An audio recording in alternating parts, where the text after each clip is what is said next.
Hey there. Have you ever been bullied, or perhaps someone when you were growing up put a lot of pressure on you to always get things perfectly right?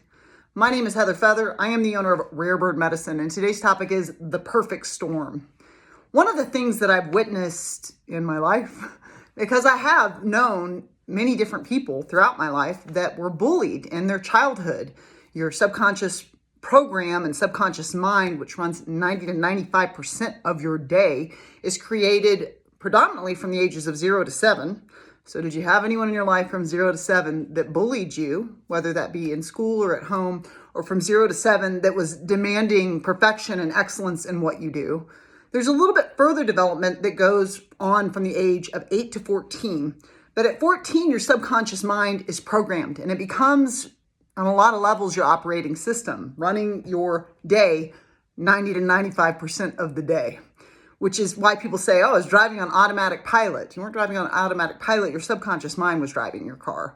And so we're only bringing in new data 5 to 10% of every day of our lives, unless we're reprogramming our subconscious mind through hypnosis or different modalities that do that. The reason I want to touch on this topic is because I've known a lot of people that have been bullied. Heather has a vast array of friends that have had a vast array of experiences. I always say, and it continues to be true, I am well blessed in the friendship department. Pretty friendly lady, so that math adds up because like attracts like. And people that have been bullied during their developmental stages, in my experience, often have an unconscious propensity to be bossy, to be demanding. They often think that nobody's helping them, but they actually are demanding a lot from everyone around them. So they can kind of bully you into doing what they want you to do. They can push. They may have greater fight in them. You know, it's like, it's easy to say like, oh, they enjoy fighting. Doesn't necessarily mean that they enjoy fighting, but they may have a higher propensity to be in a state of constant defense where you feel like everything you say gets argued with. And it's like, I'm not your enemy. I'm not your enemy. You're welcome to disagree with me, but why am I spending my life constantly being told that I'm wrong or that I need to be corrected? It's really important, I would say, as a human, to be open to perceptions and concepts that are not your own. Once you get locked into a box of your way being the only way and your way being right, your belief system has closed. It has not become open to receiving new information, and it can become closed to evolution, which I believe is what we're up to down here, you know? And so if you've been bullied, one of the things Heather is asking you this day is, do you demand a lot from others? Do you find that you're often fighting? Is it time to recognize that you're no longer being bullied and there's no need to defend yourself? You can say, I don't really agree with that. I hear you. I receive you. Kind of my perspective on it is this, instead of, no, it's not that. It's this thing I think, you know, which is exhausting. It's like, you don't know if you're right any more than I know if I'm right. The world is struggling deeply from the construct called righteousness. I'm right.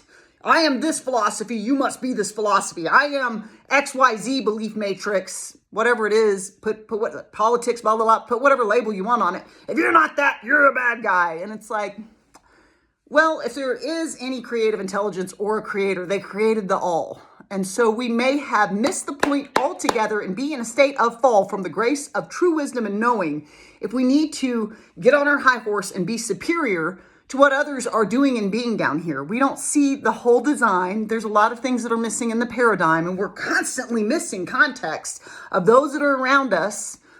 Lots of context. As you're making decisions and judgments of another person, tons of context is missing. Even as people share their opinions and share their thoughts, you may be missing volumes and years of study in what they're sharing, and they're just giving you the icing on the cake, if you will. And so you start disagreeing before you've even read the book that's in their mind and heart, right? Another thing I've noticed that resonates in a similar frequency, because I wasn't really bullied. I was blessed with a lot of kindness. I've had moments with, definitely in my youth, people needing evolution. I Better way to say that. But as a general rule, I always got along with people. I made friends easily.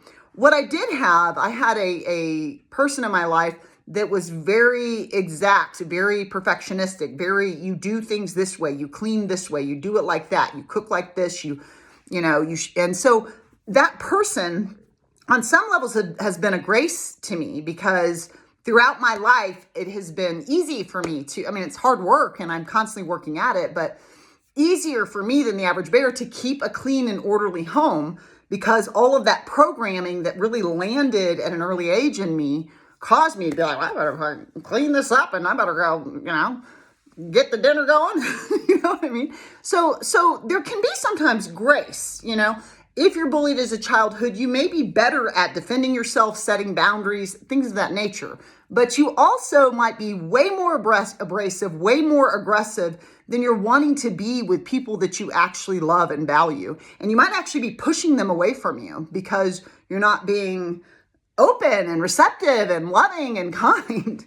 So in that same vein, when somebody is constantly in your youth correcting you, Heather's had tons of people, not just in my youth, throughout my entire life, because a lot of my houses are in Virgo, and Virgo in the positive becomes medicinal, becomes a service-oriented being that can help us to fulfill needs by being able to recognize them. But in the negative becomes perfectionistic, becomes a naysayer, becomes a corrector, and is constantly nagging about what needs to get corrected for things to be perfect.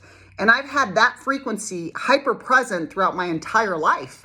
And I have demanded excellence from Heather because of it. It's not only in my subconscious programming, it's been filtered in throughout my life in that 5 to 10% window on a consistent basis as I've aged. And I have demanded excellence. I get really frustrated with myself when I don't do things exactly right. It's like, you know how to do it right. You should have done right. As my mom often said, and she did not really use cuss words, but she would say, don't shit on yourself, which sounds like one. But are you shitting on the world? You should do this. Are you sure you know what another soul or another being should do? You sure? You got their play-by-play book? You got the map? Right? So as a general rule, I don't want to shit on the world and I don't want to shit on myself. Right? And so what that means is this pressure. It's like I've had a thumb. Each of my thumbs just pushing on my head my whole life, like, get it done, girl, and get it done right, or else, What it means is that when I make a mistake, there's a lot of self-beat up. And you may be a really friendly and kind person, which is definitely how Heather Feather identifies herself. And there are many ways throughout this path of my life, I believe when I have a life review, I will be in shock as how often it happened in which I was demanding excellence from others, or being abrasive around getting it right, or wasn't being as compassionate as I'm capable of being when a mistake is made. It's important to know when you make a mistake, when you get it wrong, which are all judgments around learning, that you are actually developing more gray matter in your brain. You're actually strengthening your IQ and your intelligence. So every mistake you make is a grace. It's not actually a mistake. It's an opportunity for you to more deeply develop and learn that thing. And so I've been working in the past 5 to 10 years to just offer myself more grace. Heather made a couple of mistakes today at work. I've definitely made plenty of mistakes because I haven't even been there 6 months, and that's part of the learning process. And what happens for me is I love to learn, but a lot of times I won't do it because it's just like, I'm not going to feel good if I make mistakes. So let me go with what I know. And it starts to narrow the scope of my life. I stop doing new things, which can offer a lot of opportunity for happiness and joy and exploring new things. Often when we do go to do something new, we find that there are joys and graces present in the learning process too. And so have you been a perfectionist with yourself? Do you demand excellence? And are you on an unconscious level leaking that onto others and being forceful and aggressive with them when they don't do it exactly right, like you demand yourself to do? There is an opportunity in this world to give grace to yourself, and you can absolutely extend it to others. You can always subscribe to Rare Bird Medicine on YouTube, which definitely helps RBM. I love to hear your thoughts and comments anywhere, so please do share. Amun.